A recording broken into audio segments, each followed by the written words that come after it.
Tokyo, 1936. A chilling tale of passion, obsession, and murder unfolds in a quiet inn. A woman steps out into the night, a mysterious handbag clutched in her hands. Her face is calm, unreadable. Inside, a gruesome discovery awaits. A man lies lifeless on a blood-stained futon, his body mutilated in a way that will horrify the entire nation.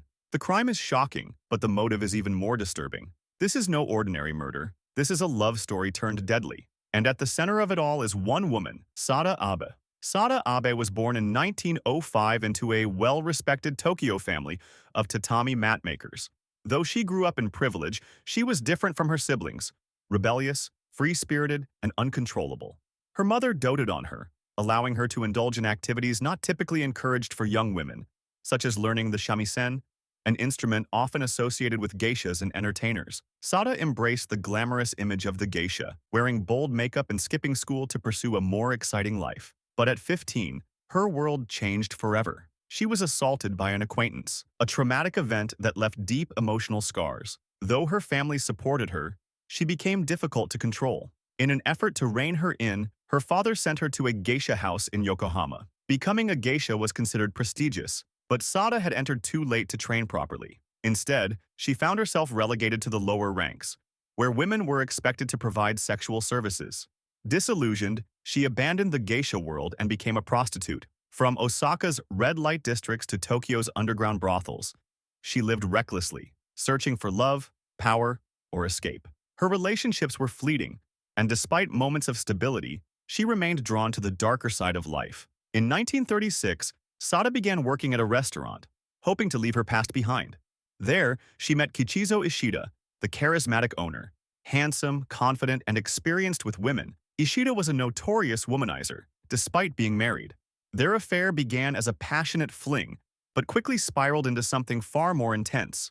For Sada, it was different this time. She was consumed by him. Their sexual encounters were frequent, adventurous, and uninhibited. They spent days locked away in inns, indulging in their desires without care for the world outside. But Sada's passion turned to obsession. She hated the thought of Ishida returning to his wife. She wanted him to belong to her completely, body and soul. Her jealousy festered, feeding dangerous thoughts. If she couldn't have him forever, no one else would either. Sada's mind became consumed with the idea of keeping Ishida all to herself. Inspired by a play in which a woman threatens her lover with a knife, she bought one of her own. On May 16, 1936, they checked into an inn once more. Their days of passion continued, but this time Sada took things further. She experimented with erotic asphyxiation, tying his obi sash around his neck during intercourse.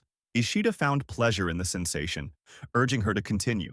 Then, in the early hours of May 18th, while he was asleep, she tightened the sash one final time and strangled him to death. But even in death, she couldn't bear to let him go. In a final act of obsession, she took the knife and severed his genitals. With his blood, she wrote, "Sada, Kichi, together forever," on his thigh and bed sheets before slipping away into the night, carrying her lover's most intimate parts in her handbag.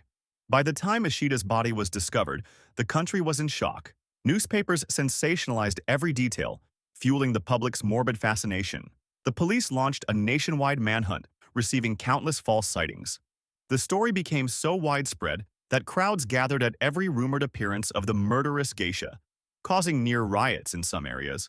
Meanwhile, Sada wandered the streets of Tokyo, staying in inns and drinking heavily. She later admitted that she planned to commit suicide while holding Ishida's severed genitals, as a final tribute to their love.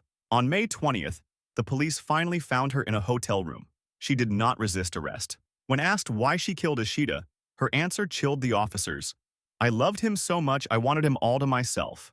Sada's trial became one of the most widely publicized cases in Japan's history. Crowds gathered outside the courthouse for a glimpse of her, and newspapers printed every sordid detail.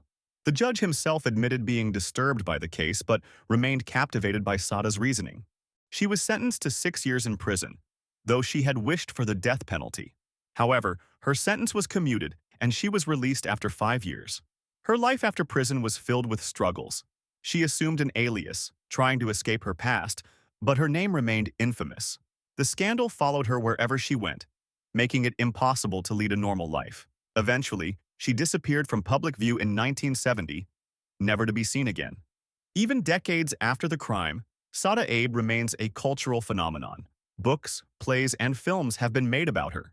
The most famous being In the Realm of the Senses, 1976, an erotic drama based on her story. Was she a cold-blooded murderer, or a woman so consumed by love that she lost control?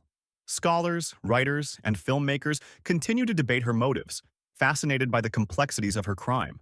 Her story is one of obsession and passion, a chilling reminder of the thin line between love and madness. To this day, the name Sada Abe lingers in the shadows of Japan's history, forever infamous.